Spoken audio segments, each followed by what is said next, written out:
안녕하세요. 얼마 전에 시댁에 한번 난리가 있었어요.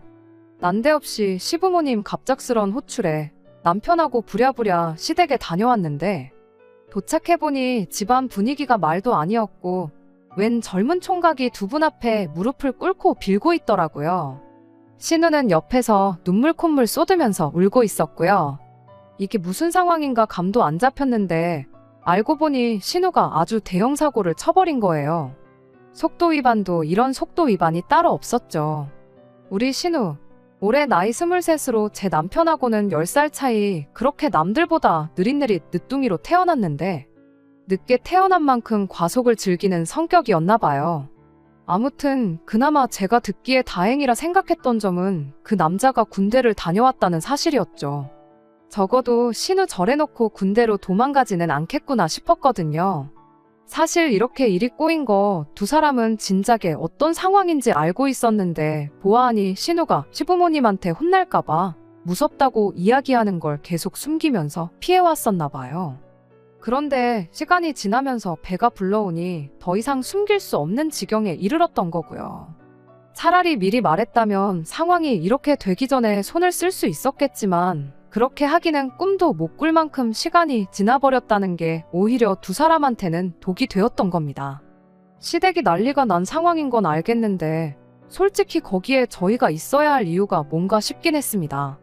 저희가 그 자리에 있는다고 뭐 해줄 수 있는 게 있던 건 아니니까요. 그냥 혹시나 머릿수라도 더 많으면 그 총각이 위압감이라도 더 느끼지 않겠나 싶어서 부른 거구나 싶었죠.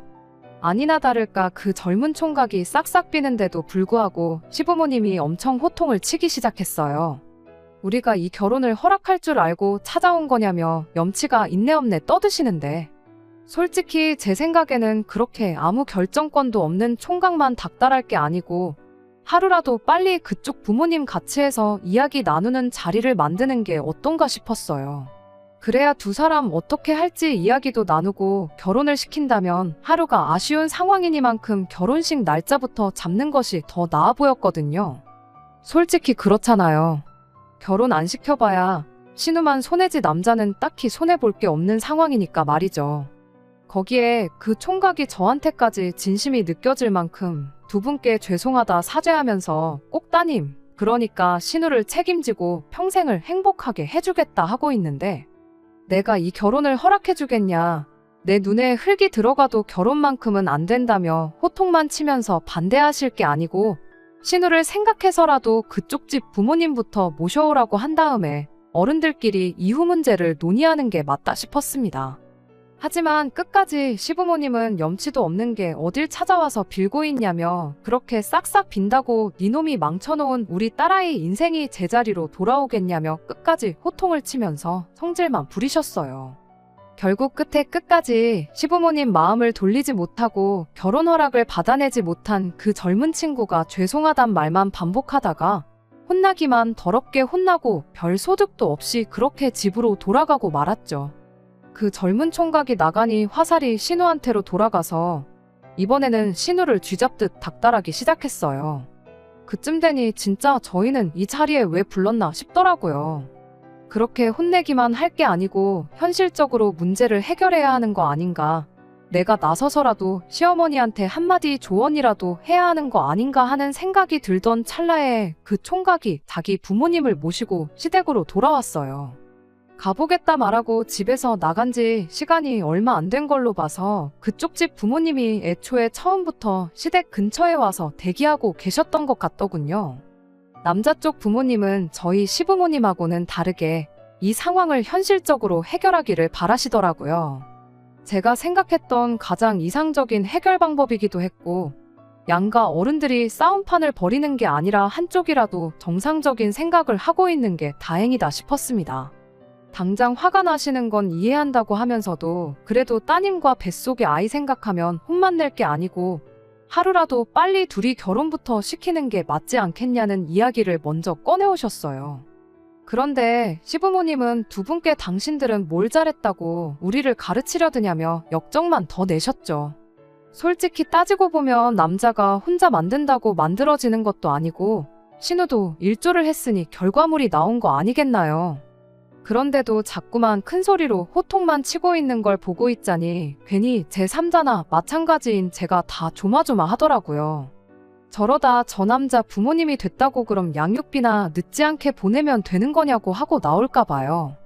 그래도 두 분이 끝까지 점잖은 태도로 시부모님께 사과드리면서 그렇다고 이미 이렇게 시간이 지났는데 어떻게 병원으로 보낼 수도 없는 노릇 아니겠냐고 현실적으로 일을 헤쳐나가자는 제안을 해오셨어요. 시부모님이 애들 학교도 졸업 못하고 머리에 피도 안 마른 거 결혼만 시킨다고 되겠냐고 계속 역정을 부리시는데 그쪽 집에서 정말 생각지도 못한 제안을 해왔습니다. 그 남자 쪽 아버님이 사업을 하나 하고 계신답니다. 정확하게 회사 규모가 얼마나 되고 그런 건 말을 안 했지만 대충 말하는 투를 들어보니 여유가 좀 있는 것처럼 보였어요. 제안한 조건도 파격적이었습니다. 당장 아들을 회사에 취직시키는 건 주변 사람들 눈도 있고 해서 안 될 것 같다고. 하지만 인맥을 총동원해서 자기 앞가림 할 수 있는 직장을 구하도록 만들겠다고요. 그리고 신우는 책임지고 당신들 회사에 취직을 시켜서 일을 할 수 있게 도와주겠답니다. 이야기 들어보니 아들한테 회사를 물려주겠다고 하는 소리나 마찬가지였어요.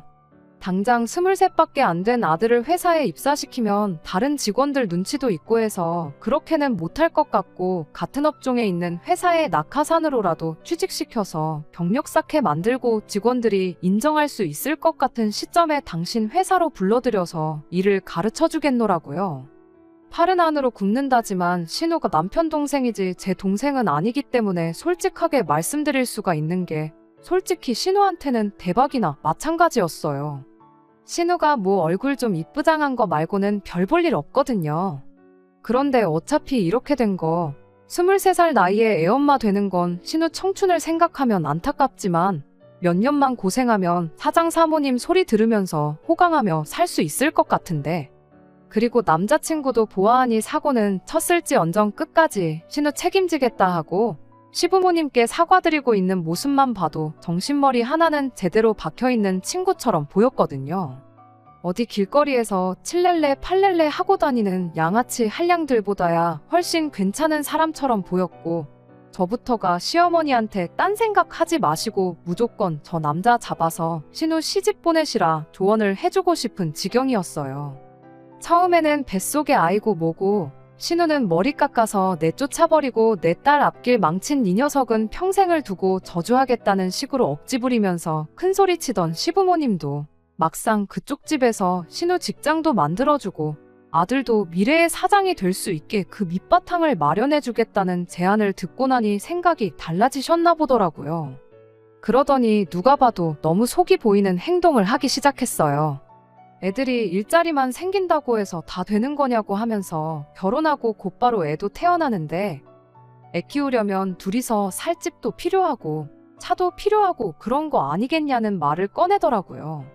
시부모님 딴에는 최대한 태어날 아이를 위해서 그러는 것처럼 돌려 말한 것 같지만 그 또한 누가 들어도 보아하니 그쪽 집 돈 좀 있는 집 같은데 이왕 해주는 김에 집도 해주고 차도 해줄 거냐? 대놓고 물어보는 거나 마찬가지였습니다. 제가 다 얼굴이 화끈거릴 지경이었지요.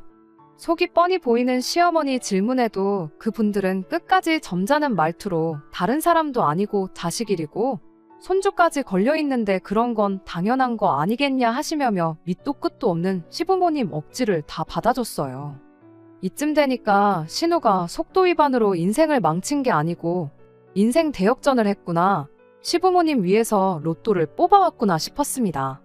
신우가 그동안 하고 다니는 행실을 봐선 꼭 저 남자가 아니라도 언젠가 같은 이유로 다른 사람이 와서 똑같은 장면을 보여주고 있었을 수도 있겠다 싶었거든요. 그런데 어떻게 운이 좋게도 책임감 있고 거기에 든든한 부모님까지 있는 사람이 당첨됐구나 그런 생각이었어요. 아무튼 그날은 그렇게 마지막에 가서 극적으로 이야기가 좋게 마무리가 되었습니다. 그 집 식구들이 돌아가고 나서 직전까지 있던 소란은 온데간데없고 한 5분 정도 집이 조용했어요.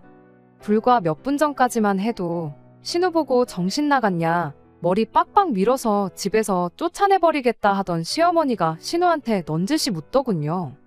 그래서 그 집에 돈이 좀 있는 건 진짜냐고요. 대놓고 물어보는 시어머니도 대단했지만 돌아온 시누이 답 또한 대단했습니다. 잘 모르겠대요. 그냥 친구들하고 술 먹다가 합석해서 처음 알게 된 사람이고 그 후로 서너 번 만난 게 전부였대요. 저도 아직 제 나이가 30대 중반이긴 하지만 저 스스로 제 자신이 요즘 젊은 사람이라고 나름 열려있는 사람이라고 생각했는데 이런 데서 진짜 요즘 젊은 사람들과 저 사이의 세대 차이를 느끼게 될 줄은 생각도 못했습니다.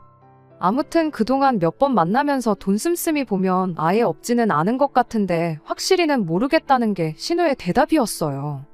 그런데 난데없이 시어머니의 화살이 뜬금없이 불려온 저한테로 돌아오더라고요.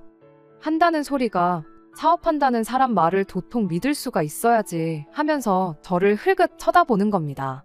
그 순간 저도 할 말은 많았지만 그냥 아무 말 않고 넘어갔어요. 어차피 더 떨어질 정도 없는 시어머니였는데 그마저도 사라질까 봐서 그냥 한 귀로 듣고 한 귀로 흘렸습니다. 시어머니가 사업하는 사람 말을 믿을 수 없다는 말을 꺼낸 게 저희 친정 부모님을 두고 말한 거나 마찬가지였거든요. 저희 부모님이 인테리어 관련 사업을 하셨었어요. 남편은 저희 부모님 때문에 처음 만나게 되었고요. 남편이 어쩌다 보니 저희 부모님 밑에서 아르바이트를 했는데 그때 저희 부모님이 남편을 엄청 좋게 보셨었어요. 그리고 요즘 저렇게 건실한 청년을 본 적이 없으시다며 남편을 소개시켜 주셨고요. 실제로 남편은 가진 건 없을지라도 사람이 참 좋았고 그게 인연이 다 결혼까지 하게 되었습니다. 결혼한 지는 벌써 5년이 되었어요. 저희가 20대 젊은 나이로 결혼을 하게 된 것도 다 이유가 있어요. 신우처럼 속도 위반으로 결혼한 건 아닙니다. 원래 저희 결혼하면서 친정 부모님이 당시 금전적인 여유가 되셔서 저희 신혼집도 마련해 주시기로 했고 내친 김에 남편도 후계자로 키워서 사업을 물려줘야겠다는 게 원래 계획이었거든요. 그런데 저희 결혼식 올린 직후부터 갑자기 아버지 사업이 원치 않은 방향으로 흘러가다가 결국 문을 닫게 되었어요. 살던 집이며 타고 다니던 자동차부터 해서 집에서 쓰던 숟가락까지 싹 다 정리해서 빚을 갚으셨고 그렇게 모든 걸 정리하고 고향으로 내려가시게 되었습니다. 그래도 저희 해준 신혼집만큼은 건드리시지 않았어요. 그거 정리했다면 고향으로 가시는 게 아니고 여기서 재기에 도전해 보실 수도 있었을 텐데 자식한테 줬던 걸 다시 가져갈 수는 없다며 거기까지는 하지 않으셨지요.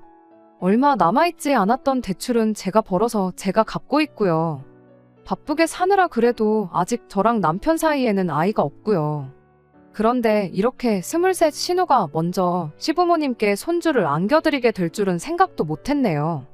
아무튼 그렇게 저희 부모님 사업이 문을 닫게 되면서 남편을 후계자로 키운다는 말도 자연스럽게 없어지게 되었고 덕분에 저희 부모님 믿고 취직 안 하고 있던 남편이 새 직장을 구한다고 한동안 고생을 했었네요.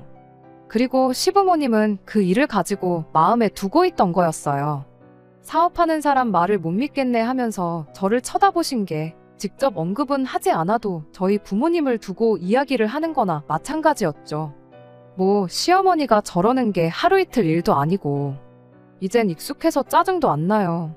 쥐뿔도 없는 남편하고 결혼해서 신혼집 마련할 때 아무 걱정도 안 될 만큼 해줬으면 충분히 할 만큼 이상을 했다고 생각하는데 시어머니 딴에는 쥐뿔도 없는 아들이 세상에서 제일 잘난 아들이고 저희 집에서 그 잘난 아들 데려가기 위해 공수표를 날렸구나 생각하시는 거겠죠. 솔직히 남편한테도 실망을 많이 했어요. 시어머니가 대놓고 저러는 게 한두 번이 아닌데 어떻게 중간 역할 한 번 해준 적이 없거든요. 아무튼 중요한 건 이게 아니라 신우의 이야기니 저희 집 이야기는 여기까지만 하겠습니다.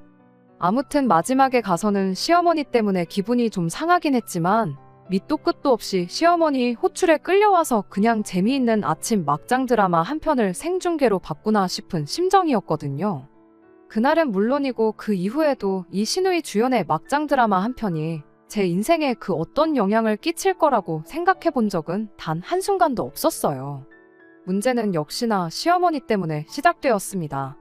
그 이후로 저랑 남편은 따로 참석을 안 해서 몰랐는데 이후로 나름 상견례도 하고 본격적으로 결혼 준비가 시작되었나 보더라고요.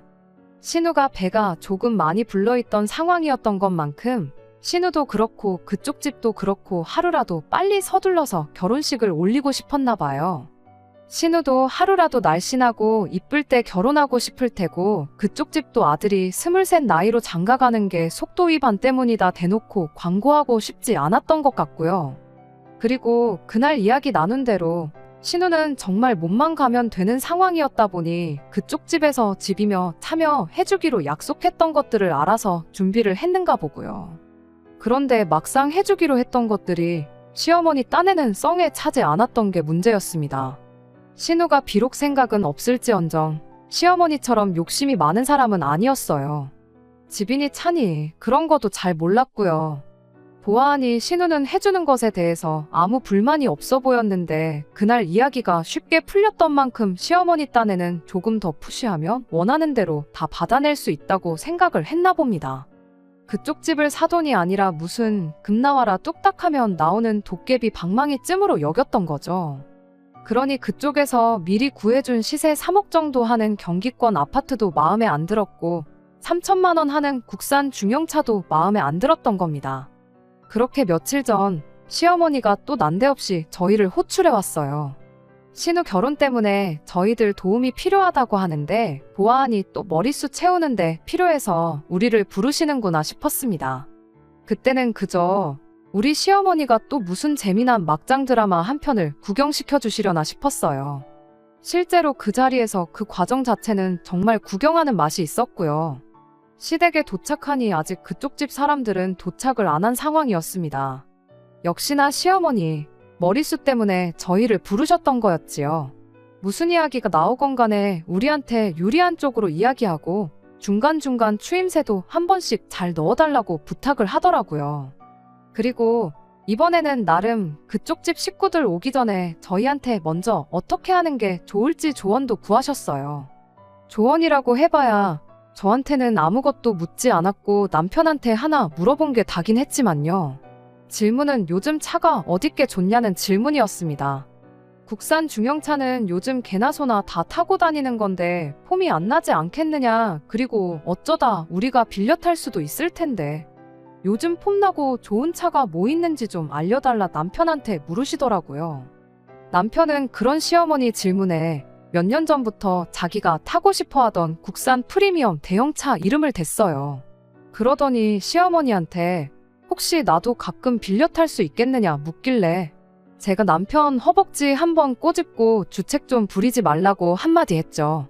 시어머니는 그래도 1억은 넘는 차를 타고 다녀야 남들한테 자랑도 좀 하고 그러지 않겠냐며 외제차 좋은 거 알고 있는 거 없냐고 또 물으시더라고요. 남편은 기어이 그 차를 빌려서라도 한번 타고 싶은 생각이었는지 외제차 이름을 대는 대신에 그 차의 장점에 대해서 열변을 토했습니다. 그 차가 요즘 젊은 사람 어른들 두루두루 다 선호하는 차고 옵션 이것저것 다 넣으면 1억 정도 할 거다 하면서 말이죠. 1억은 넘는다는 말에 시어머니가 만족했는지 그럼 차는 그 정도로 하면 되겠다고 한마디 하시곤 이어서 신우한테 질문을 하셨어요. 얼마 전 계약했다는 그 집은 가봤냐고요. 신우는 가봤는데 지은 지 몇 년 안 돼서 깨끗하고 평수는 좀 작기는 한데 단지에 바로 학교며 유치원이며 다 붙어 있어서 좋아는 보이더라 대답을 했습니다. 제가 보기에는 신우가 나름 만족해하는 것 같은데 시어머니가 신우한테 사람이 그렇게 쉽게 만족하면 안 된다. 욕심이 있어야지 발전이 있는 법이라며 신우한테 인생의 교훈을 전수해주고 있었어요. 보아하니 해준다는 집도 차도 마음에 안 드니 더 좋은 걸로 해주시라 요구하시려는 것처럼 보였습니다. 저희를 부른 것도 이런 식으로 협상을 하는 자리에선 내 편이 많아야 유리하게 흘러가지 않겠나 생각하셨던 것 같아요. 그러니 옆에서 추임새 좀 넣어봐라 그런 부탁을 하셨던 걸 테고요. 그러던 중 남자 쪽 식구들이 시댁에 도착을 했습니다.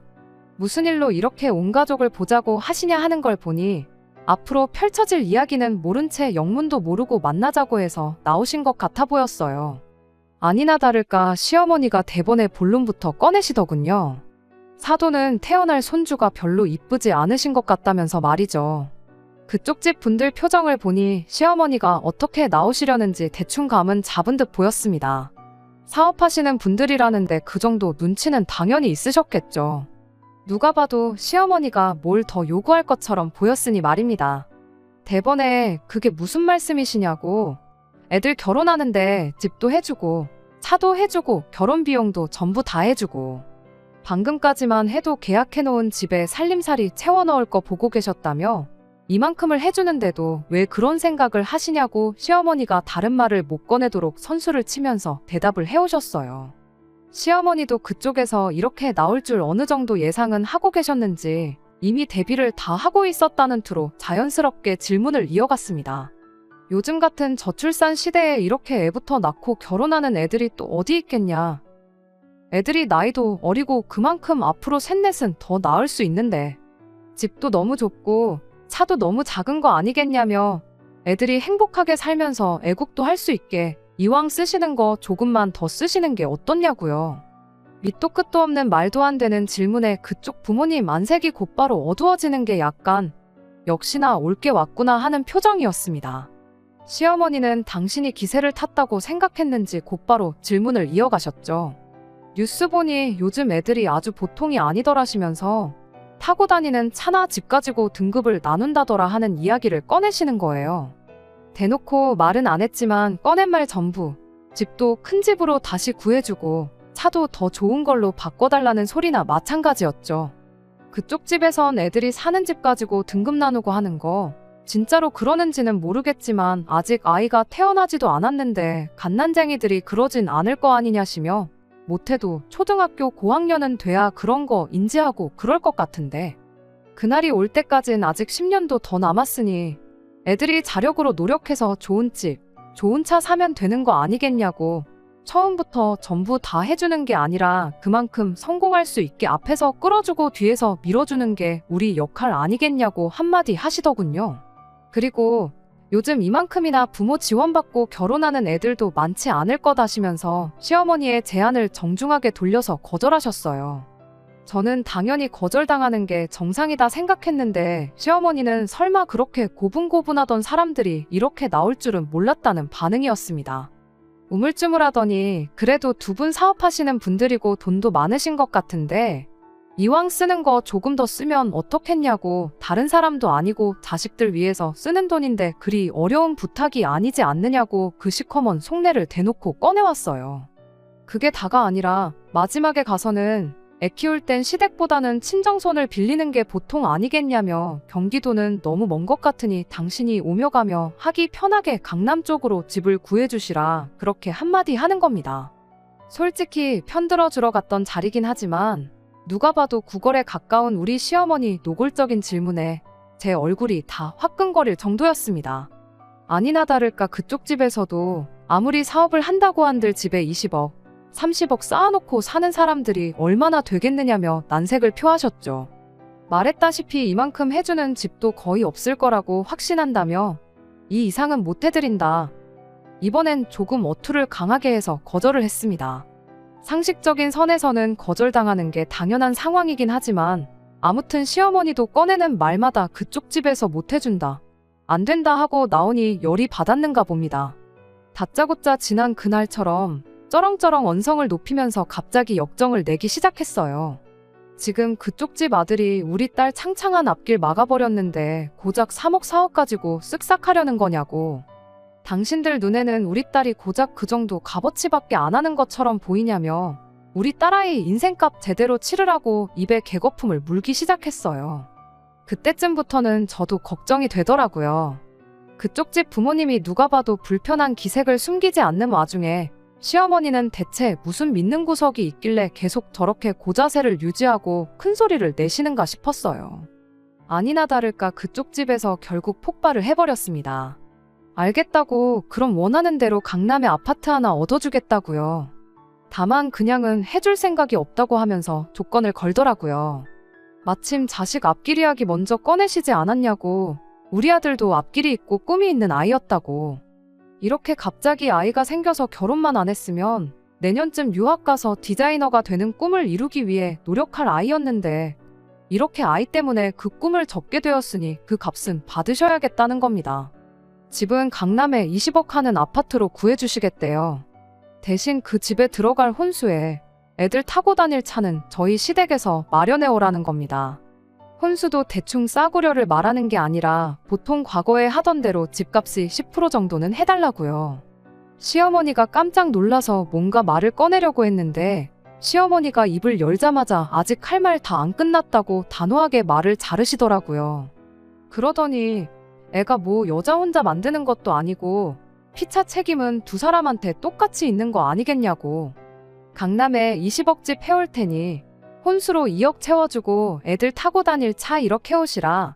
세상 그 누구한테 물어도 절대로 우리한테 더 불공평하지 그쪽 집에 불공평한 거 하나도 없는 조건이다 하고는 절대 양보할 생각 없으니 더 이상 애들 결혼에 대해서는 아무 말 나오지 않으면 좋겠다고 단호하게 한마디 하시더군요.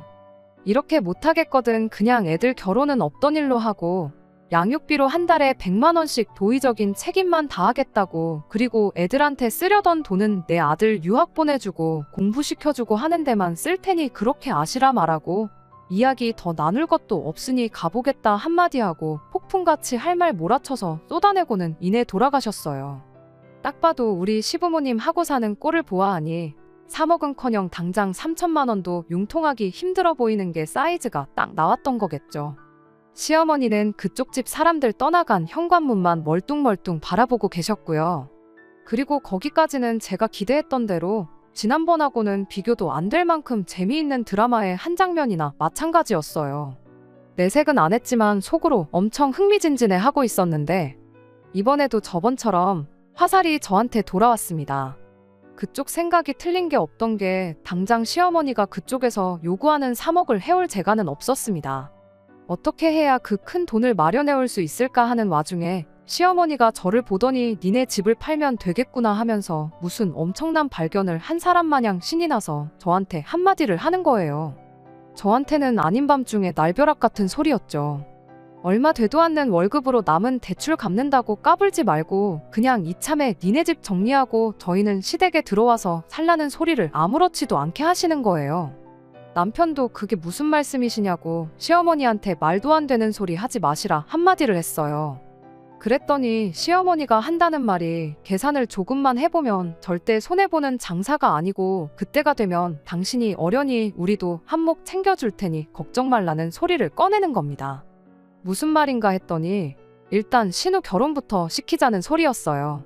저희 집 팔아가지고 그쪽에서 해오라는 조건 맞춰주는 건 투자라고 생각하라고요. 일단 그렇게 결혼시켜서 5년 뒤에 신우를 이혼시키면 모든 게 해결된다는 겁니다. TV에서 보니까 집에서 애만 키워도 5년 넘게 같이 살면 절반은 재산 분할 받을 수 있는 것 같다더라 하면서요. 그것만 단순 계산해도 3억 넣어놓고 5년 뒤에 10억을 버는 7억짜리 투자라고. 그런 거저먹는 장사가 어디 있냐네요. 거기에 다른 건 몰라도 대한민국 땅에서 강남 집값이 오르면 올랐지 내려갈 일은 없다고. 5년 뒤에 그 집이 25억이 되어 있을지 30억이 되어 있을지 아무도 모르는 거 아니겠냐며 무조건 저희 집을 팔아서라도 신우 결혼부터 시키는 게 이득이라는 겁니다. 그렇게 이혼하고 나면 또 양육비는 양육비대로 뜯어낼 수 있다고 하면서 5년 뒤에 결실을 맺으면 저희 집 한 돈도 돌려주시겠다고 아주 자랑스럽게 이야기하는데 세상에 저는 저희 시어머니가 좋은 분은 아니시라는 걸 알고는 있었지만 이 정도로 구제불능인 줄은 생각도 못했습니다. 당장 1시간도 전까지만 해도 니네 자식이 우리 귀한 딸 앞길 망쳐놓았다니 어쩌니 하면서 입에 거품까지 물어가며 열변을 토하시던 분이 당장 그 귀한 딸 아직 23, 5년 뒤에도 28살밖에 안 되는 딸을 이혼녀 만들어서 장사를 할 생각을 하고 있는 게 어처구니가 없었죠. 옆에서 신우가 시어머니한테 나 이혼할 생각 없는데 왜 그러시냐고 뭐라 하는데 시어머니는 그런 신우 말은 들은 척도 안 하고 네가 평생 어디 가서 그 큰 돈을 벌 수나 있겠냐고 그냥 엄마가 시키는 대로 하라고 신우를 찍어 누르더라고요. 제가 이런 사람들하고 그동안 한 식구라고 명절 때 떡국도 끓여 먹고 했던 게 다 부끄러워지는 겁니다. 시어머니한테 그런 말도 안 되는 계획에는 동참할 생각 없다고 말하고 시댁을 뛰쳐나왔어요. 현관문 밖으로 시어머니가 제 욕을 하는 게 다 들렸는데 그런 거 아랑곳하지 않고 집으로 혼자 돌아왔습니다. 남편은 제가 집에 도착하고 나서 1시간 정도 지나 집에 들어왔는데 시어머니한테 무슨 이야기를 듣고 온 건지 그래도 어머니 말이 아예 일리가 없는 건 아니지 않냐면서 시어머니 편을 들어주네요. 일단 그 3억만 마련해주면 신우 이혼하고 나서 재산 분할 받을 때 최대한 많이 우리 몫을 챙겨주신다고 약속받고 왔다면서. 우리 집 시세가 5억 정도 하지 않냐. 신우가 그 5년 채울 동안 우리는 시댁에 들어가 살고 수중에 남은 2억 잘 굴리면서 월급은 월급대로 모으면 그때쯤 10억도 만들 수 있지 않겠냐고. 장인어른 사업 그렇게 되고 우리도 앞길이 막힌 거나 마찬가지인데 언제까지 이 집 하나 쥐고 이렇게 살아야겠냐고. 이 상황을 너무 나쁘게만 생각하지 말고 기회라 생각하고 한번 잘 살아보자고 저를 설득하는 거 아니겠나요? 저희 아버지 말 맞다나 건실하다는 거 하나 믿고 쥐뿔도 없는 남편하고 결혼한 건데 그 부모의 그 자식이라고 건실한 게 아니고 그냥 시키는 거 잘하는 꿈도 희망도 없는 사람이란 걸 결혼 생활 5년이 지나고 나서야 알게 되었네요. 남편한테는 미친 소리 하지 말라고 한 번만 더 그 소리 꺼냈다간 내가 그쪽 집 찾아가서 어머님 더러운 계획 다 까발려버리고 아예 결혼부터 못하게 막겠다 말하고 말았습니다. 여태까지 저는 기껏해야 막장 드라마 속 병풍이나 마찬가지인 엑스트라인 줄 알았는데 알고 보니 저도 그 이야기의 주인공 중 하나였다는 게 정말 충격적이네요. 시어머니야 원래 그런 사람이었으니 그렇다 쳐도 남편까지 이 정도로 개차반인 사람일 줄은 몰랐습니다. 사람 정말 다시 볼 일이고 앞으로 내 인생은 어쩌나 싶네요. 안녕하세요. 일전에 속도 위반한 신우 때문에 사연 보냈던 사람입니다. 이렇게 많은 관심을 받게 될 줄 몰랐고 관심받은 만큼 어떻게 마무리가 되었는지 알려드리는 게 도리인 것 같아 다시 사연을 보내게 되었네요. 알고 보니 남편이 더러운 시어머니 계획에 동참하라고 했던 게 끝이 아니었어요. 제가 거절하고 며칠 지나서 남편이 저한테 이혼 이야기를 꺼내왔거든요. 시어머니 이론에 의하면 저희도 결혼 생활 5년 했으니 암만 남편이 저희 집에 땡전 한 푼 안 보탰어도 재산 분할 절반 받아갈 수 있다는 생각이었나 봐요. 대출이 남아있긴 하지만 거의 다 갚아가는 상황에 저희 집 시세가 5억 정도 했으니 계산상 절반 재산 분할 받아가면 2억 5천이란 소리잖아요. 그럼 5천 정도는 시어머니가 어떻게든 마련을 할 수 있다는 생각이었나 봐요. 솔직히 남편이 그 이야기 꺼냈을 때 앞불싸 싶었고 재산 분할 해주기 싫어서라도 신우 이혼시켜서 한몫 챙길 더러운 계획에 동참을 해야 하는 거 아닌가 싶었습니다. 집이라는 인질이 잡혀있으니 그쪽 집에 가서 시어머니 더러운 계획을 떠벌릴 상황도 못 되었던 거고요. 그런데 정말 생각보다 일이 쉽게 해결됐어요. 혹시나 싶어서 변호사 사무실 찾아가 이 상황을 이야기했더니 남편분이 재산 형성에 기여한 바가 하나도 없는 것 같은데 그 경우에는 결혼 생활을 몇 년을 했던 간에 재산 분할을 안 해줘도 된다는 이야기를 들었거든요. 그 이야기는 못 들은 척하고 남편하고 이혼했어요. 재산 분할 합의에 실패하고 전전긍긍하던 시어머니와 남편 표정이 아직도 생생하고 그거 생각하면 속이 다 후련하네요. 시댁에서 로또라도 되지 않는 한 그 돈을 마련할 방법이 없어 보이긴 했지만 혹시 모르는 일이니 그쪽 집 찾아가서 시어머니 더러운 계획을 전부 말해줬습니다. 당연한 이야기겠지만 신우 결혼은 그 길로 물거품이 되었지요. 그 집 아들이 그래도 신우랑 결혼하고 싶은 마음은 진심이라고 그냥 결혼시켜주시면 안 된다고 헛물을 키길래 그동안 병풍처럼 구경만 하던 저도 나서서 그 집 아들을 뜯어말렸어요. 지금 내 꼴 보면 모르겠냐고. 당장 신우 뱃속의 아이 생각하면 이게 맞는 것 같겠지만 나중 가면 분명히 후회할 거라고요. 그런데도 끝까지 결혼하겠다고 쇠고집을 부리는데 그쪽 집 부모님이 결혼할 거면 하라고 대신 땡전 한 푼 도와줄 생각 없으니 네 인생은 네가 책임져라 한마디 하더군요. 나중에 그쪽 집에서 연락받고 알게 되었는데 진짜로 그 집 아들이 신우 평생 책임지겠다고 혼자 몸으로 쳐들어가서 결혼시켜달라고 싹싹 빌었답니다. 그런데 시어머니 입장에서는 땡전 한 푼 없이 책임져야 할 입이 하나 더 늘어나는 상황이 달갑지 않았는지 시어머니 선에서 거절당했대요. 결혼할 생각 말고 양육비나 늦지 않게 보내달라고 했다나요.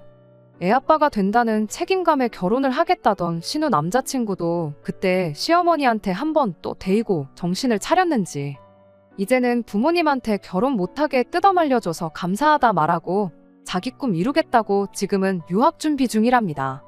남편하고 시댁에도 여지껏 말 안 한 게 하나 있는데 더 숨길 필요 있겠나 싶어서 숙려기간 끝나고 이혼 신고하려고 남편을 다시 만나는 날에 알려줬어요. 남편이 평생을 두고 타고 싶어 하던 그 차를 타고 남편을 만나러 갔습니다. 신차는 출고되기까지 시간이 걸려서 억지로 중고차를 사야 하긴 했지만 아니나 다를까 남편이 그 차를 보고는 두 눈이 휘둥그레지더라고요. 딱 봐도 네가 돈이 어디 있어서 이 차를 타고 나왔냐는 표정이었는데 저희 친정아버지 사업이 망해서 낙향하신 것까진 사실이었어요. 평생을 두고 하신 일이 그쪽 일이다 보니 고향에 내려가셔서 있는 돈 없는 돈 탈탈 털어서 똑같은 사업을 시작하셨고요. 처음에는 조금 헤매셨는데 때마침 코로나 터지면서 리모델링 경기가 엄청 활발했던 때가 있었거든요. 요 근래는 경기도 안 좋고 자재값도 올라서 그때만큼 되는 건 아니지만 그때 이미 벌만큼 버셔서 완전히 재기에 성공하신 상황이었고요. 그리고 그때 아버지가 사위, 그러니까 남편하고 한 약속 지키겠다며 몇 년 더 벌고 서울에서 다시 사업을 시작하겠다고 하셨는데 제가 시어머니 돈 밝히는 성격 보고 그냥 우리 집 먹고 살만해졌다는 거 모르게 하는 게 약이겠구나 싶어서 그러지 말자고, 그리고 두 분 노후만 신경 쓰시라고 했었거든요. 남편에게는 저희 집에 대해서 거짓말을 한 거나 마찬가지였지만 우리 집 망하고 남편이 시어머니 눈치 본다고 처가에 하나도 신경 안 쓰고 대출도 내 돈으로만 갚게 하고 지 돈은 버는 족족 시댁에 퍼다 날랐는데 오히려 그렇게 숨긴 게 지금에 와서는 약이 되었네요. 당신도 그렇고 당신 어머니도 그렇고 황금알을 낳는 거위 배를 가르는 재주만큼은 따라올 사람이 없는 것 같다고 한마디 했는데 그때 정말 속이 얼마나 시원했는지 몰라요. 어떻게든 시댁이나 남편 도움 없이 살아보겠다고 아둥바둥 애 없이 살아온 것도 다행이다 싶네요. 곧 태어날 신우 아이 생각하면 불쌍하긴 하지만 인생사 사필귀정이라고, 거기서 욕심 안 부리고 신우 행복만 바라주셨다면 시어머니한테도 좋은 일이 있었을 거라고 생각해요. 잘못한 사람이 잘못한 만큼 합당한 벌을 받는 거 어찌 보면 당연한 일 아니겠나요? 제발 시어머니나 남편이 그걸 깨닫고 앞으로나마 신우나 신우 아이가 좋은 길로 갈 수 있게 옳은 결정을 내리는 사람이 되면 좋겠네요. 저 또한 이번 일을 교훈 삼아 항상 옳은 길만 걷는 그런 사람이 돼야겠습니다. 끝까지 들어주셔서 감사합니다. 오늘의 사연은 여기까지입니다. 구독과 좋아요, 알람 설정 부탁드리고 더 좋은 사연으로 다시 찾아뵙겠습니다. 감사합니다.